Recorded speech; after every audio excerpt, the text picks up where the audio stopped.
కుమార్తె పేరు మీద ఉన్న ఇంటిని, ఆస్తిని స్వాధీనం చేసుకునేందుకు నా అల్లుడు నా కుమార్తెను చంపేందుకు కుట్ర చేస్తున్నారని బాధితులు మీరా మొహిద్దీన్ పేర్కొన్నారు. నెల్లూరు నగరంలోని స్థానిక ఆచార్య వీధిలో ఉన్న జర్నలిస్టు భవనం నందు ఆదివారం విలేకరుల సమావేశం నిర్వహించారు. ఈ సందర్భంగా ఆయన మాట్లాడుతూ తన కుమార్తె ఫిర్దోస్ ను మరియు ఆమె ముగ్గురు పిల్లలను నా అల్లుడు సయ్యద్ షకీల్ నా కుమార్తె పెళ్లి సందర్భంగా ఆమెకు కట్టంగా ఇచ్చిన ఇంటిని, ఇతర ఆస్తులను అక్రమంగా స్వాధీనం చేసుకునేందుకు ఉద్దేశపూర్వకంగానే చంపేందుకు కుట్ర చేస్తున్నారని ఆరోపించారు. 2016 సెప్టెంబర్ 25న VBS కళ్యాణ మండపం నందు పెద్దల సమక్షంలో నా కుమార్తెకు ముస్లిం సంప్రదాయబద్ధంగా వివాహం చేయడం జరిగిందన్నారు. ఈ క్రమంలో కొద్దిపాటి తగాదాలతో వారి కాపురం సజావుగా సాగుతూ వారికి ముగ్గురు పిల్లలు జన్మించారని తెలిపారు. ఇదిలా ఉండగా 2022 ఆగస్టు నెలలో వృత్తిరీత్యా ఉపాధి కోసం హైదరాబాద్ వెళ్లిన నా అల్లుడు సయ్యద్ మీరా మహీన్ రొట్టెల పండుగ సందర్భంగా నెల్లూరు వస్తూ తనతో పాటు ఒక అమ్మాయిని తీసుకొచ్చి ఈ అమ్మాయిని నేను రెండో పెళ్లి చేసుకున్నానని నా కుమార్తెకు పరిచయం చేశాడని తెలిపారు. నా షాపు కాపీలో మీనా ఫ్యాషన్ డిజైనర్ మగ్గం వర్క్ టైలరింగ్ చేస్తాను సార్. నేను నా కూతురికి అల్లారు ముద్దుగా పెంచుకున్నాను సార్. నా కూతురు నేను 2016లో షకీల్ అనే మా బామ్మర్ది కొడుకు, పెద్ద బామ్మర్ది కొడుకు ఇచ్చి పెళ్లి చేశాను సార్. అప్పుడంతా మేమంతా ఒకే కుటుంబం చెందిన వాళ్ళము. బాగా చూసుకుంటారనే ఒక నమ్మకంతో వాడికి ఇచ్చి నేను పెళ్లి చేశాను సార్. 10 సవర్లు బంగారులు ఇచ్చాను. పాప పేరు మీద ఒక ఇల్లు కూడా కొనిచ్చాను. నేను మా మామ దగ్గర కొని ఆ పాప పేరు మీద ఇచ్చున్నాను సార్ ఇల్లు. కానీ పెళ్ళి అయిపోయినాక షకీల్ ఏం చేసేవాడంటే నా బిడ్డని రోజు హింసించేవాడు. ఏమని అంటే ఎంతసేపుకి డబ్బుతో వాడికి పని. వాడంతా మా అమ్మకి నేను ఇచ్చిన అన్ని ప్రతి వస్తువు అమ్మేశాడు సార్. వాడు ప్రతి వస్తువు అమ్మేశాడు. 10 సవర్లు బంగారం అది కూడా అమ్మేశాడు. సరే నేను పట్టించుకోవాలి, సరేలే వాడు ఏదో పరిస్థితులు బాగాలేదు, సరే సర్ది పెట్టుకుంటాడని నేను అనుకున్నాను సార్. కానీ ప్రతిరోజు వాడు హింసించేవాడు, మా పాపని కొట్టేవాడు. దాని గురించి గొడవలు జరుగుతూ ఉండేది సార్ అది. కానీ వాడు ఏంటంటే 2 సంవత్సరాల తర్వాత మామ నేను హైదరాబాద్కి పనికి పోతాననేసి హైదరాబాద్కి పనికి పోయాడు సార్. పనికి పోయినాక కొన్ని రోజుల తర్వాత మా పాపను కూడా తీసుకుపోయాడు. తీసుకుపోయినాక 3వ బిడ్డ అప్పుడు కానుగుతున్నప్పుడు పంపించేశాడు. దాని తర్వాత మా పాప ఎక్కడ ఉండిపోయింది. 2002లో ఏం చేశాడంటే కరెక్ట్గా రొట్టెల పండుగ అప్పుడు ఒక అమ్మాయితో పాటు వచ్చాడు మా అమ్మ ఇంటికి. అది వాళ్ళ అమ్మ ఇంటికి వచ్చాడు. వచ్చేసి ఈ అమ్మాయి ఎవరని అడిగింది మా పాప. నేను పెళ్లి చేసుకున్నాను, 2వ పెళ్ళి, ఈ నాది 2వ భార్య అని అడిగాడు. అదేంటండి నేను ఉన్నాను కదా, మళ్ళీ 2వ పెళ్ళి ఎట్లా చేసుకుంటారంటే నిన్ను సాగుతాను ఆమెని సాగుతానని చెప్పాడు సార్. మా అమ్మాయి ఏంటంటే నేను అలా ఒప్పుకోను, నేను ఎలా ఒప్పుకుంటాను, నాకు 3 పిల్లలు ఉన్నారు, నా భవిష్యత్తు ఏం కావాలా అని బాధపడితే నీకు ఇష్టమైతే ఉండు లేకపోతే పో అనేసి తరిమేశాడు సార్ నా కూతుర్ని.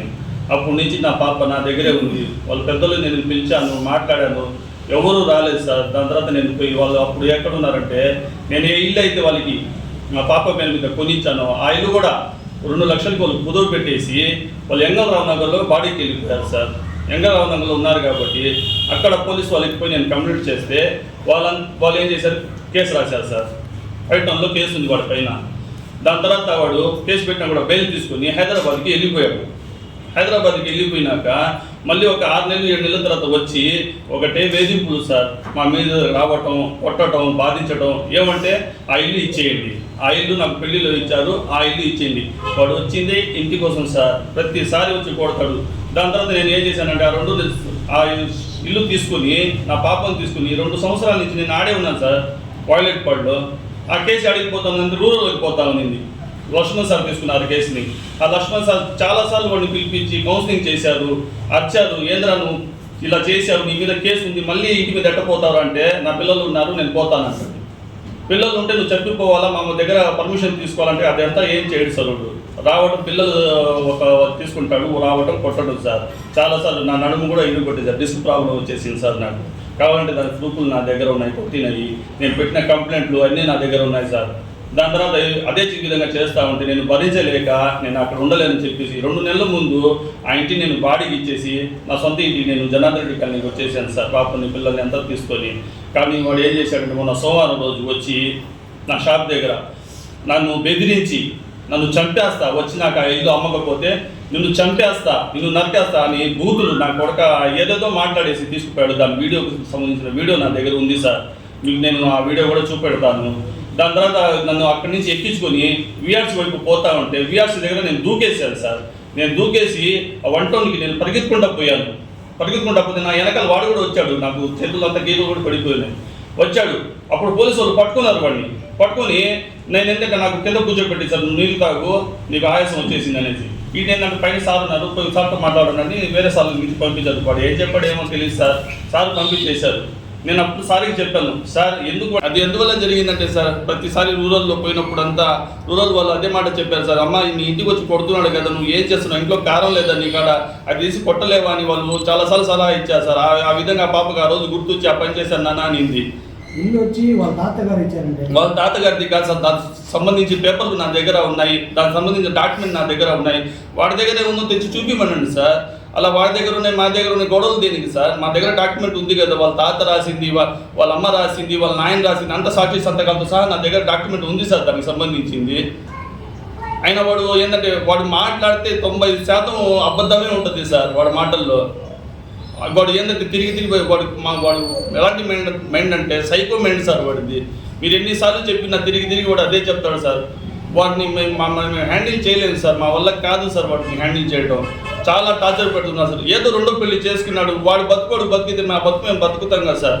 రెండో పెళ్లి చేసుకున్న వాడికి మాకు దేనికి సార్? ఇంకా మా బతుకులు మేము బతుకుతాం సార్. వాడి దగ్గర మేము ఏమైనా కోరామా?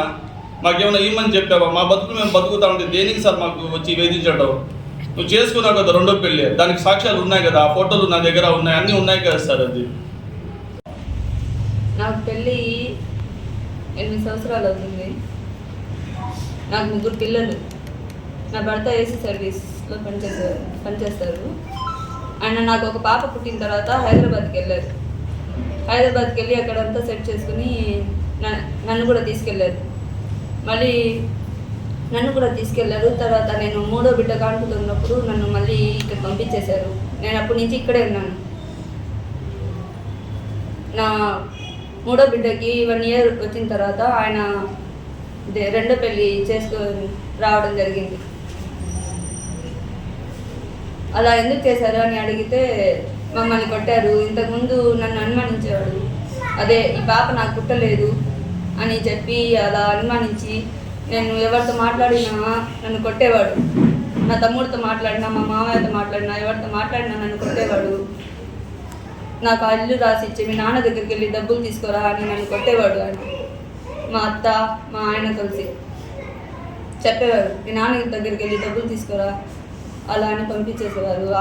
ఆ ఇల్లు నాకు కావాలి, ఆ ఇల్లు నాకు కావాలి అని ఆయన నన్ను అడుగుతూ ఉంటారు.